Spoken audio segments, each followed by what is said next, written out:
కొన్ని కోట్ల మందికి ఉచితంగా పేదవాడికి వైద్యం ఉచితంగా అందుబాటులోకి వచ్చే ఆధునిక దేవాలయాలు ఇవన్నీ కూడా చంద్రబాబు నాయుడు గారి దగ్గరుండి పేదవాడిని అమ్మేసే కార్యక్రమం చేస్తా ఉన్నాడు ప్రైవేట్ వ్యక్తులకు. పీపీపీ అంటే తెలియని వ్యక్తులు నేర్చుకోవాలి. ప్రస్తుతం వాళ్ళు ఆపరేట్ చేస్తారు. 33 ఏళ్ల తర్వాత తిరిగి ఆ ఆస్తి గవర్నమెంట్కి వస్తుంది తప్ప ప్రైవేట్కి కాదని చెప్పి మీకు తెలియజేస్తున్నా. నెక్స్ట్, ఈరోజు అధ్యక్ష హాస్పిటల్లో కూడా క్లియర్గా free patients, free of cost 70% పేషెంట్లు మనమే రెఫర్ చేస్తాం. ఆరోగ్యశ్రీ వర్తింపజేస్తాం.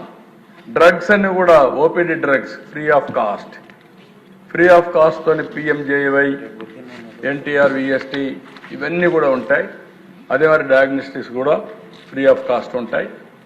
ఎక్కడ పేదవాళ్ళకి ఎవ్వరికి అన్యాయం జరగకుండా ట్రీట్మెంట్ కానీ సీట్లు కానీ పేదవాళ్ళ పక్షాన్ని నిలబడే ప్రభుత్వం ఎన్డీఏ ప్రభుత్వం, కూటమి ప్రభుత్వం మరొక్కసారి గట్టిగా చెప్తాను అధ్యక్ష.